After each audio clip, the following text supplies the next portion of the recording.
Last year at Google I/O, we announced Google AI. It's a collection of our teams and efforts to bring the benefits of AI to everyone. And we want this to work globally, so we are opening AI centers around the world. AI is going to impact many, many fields. And I want to give you a couple of examples today. Healthcare is one of the most important fields AI is going to transform. Last year, we announced our work on diabetic retinopathy. It's a leading cause of blindness, and we use deep learning to help doctors diagnose it earlier. And we've been running field trials since then at Aravind and Sankara hospitals in India, and the field trials are going really well.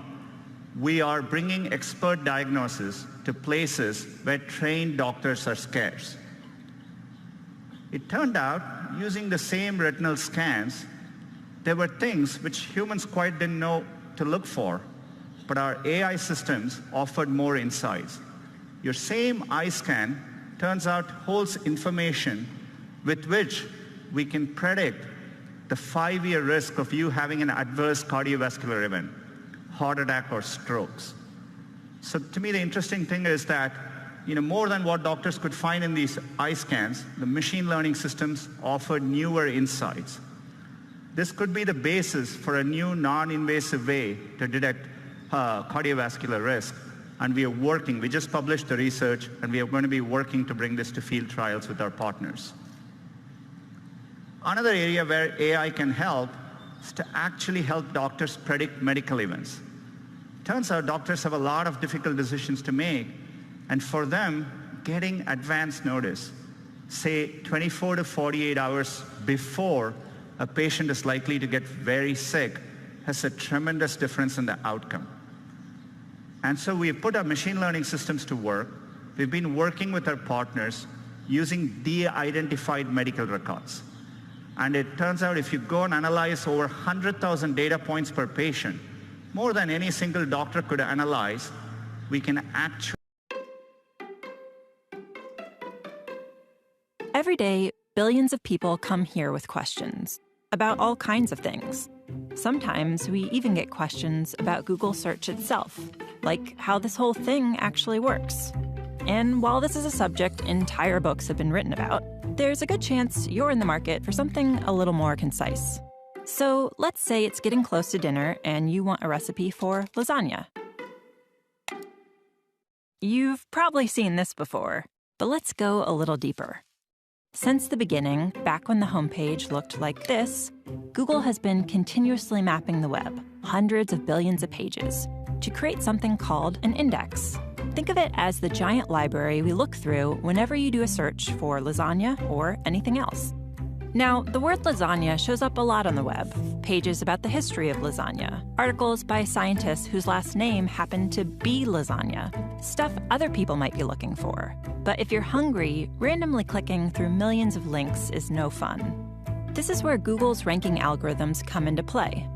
First, they try to understand what you're looking for, so they can be helpful even if you don't know exactly the right words to use or if your spelling is a little off. Then they sift through millions of possible matches in the index and automatically assemble a page that tries to put the most relevant information up top for you to choose from. Okay, now we have some results. But how did the algorithms actually decide what made it onto the first page? There are hundreds of factors that go into ranking search results, so let's talk about a few of them. You may already know that pages containing the words you search for are more likely to end up at the top. No surprise there. But the location of those words, like in the page's title or in an image's caption, those are factors too. There's a lot more to ranking than just words. Back when Google got started, we looked at how pages linked to each other to better understand what pages were about and how important and trustworthy they seemed. Today, linking is still an important factor. Another factor is location, where a search happens.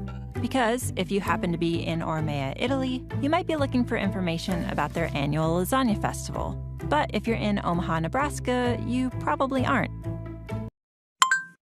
Sending your message.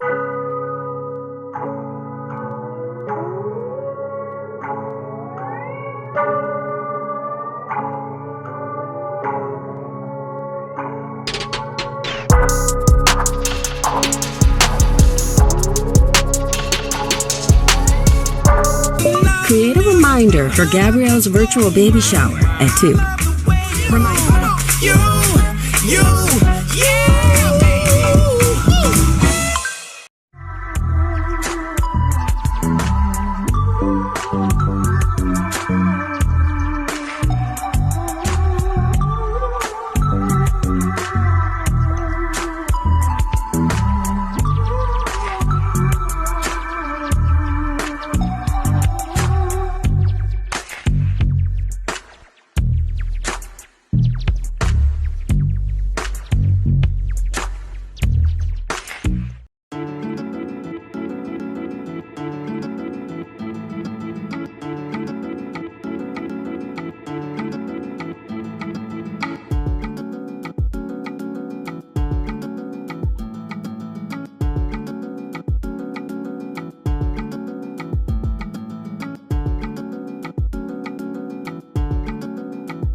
Today, grocery stores are facing competition from the biggest names in online retail. That's why a company called Caper is making a shopping aisle staple smart.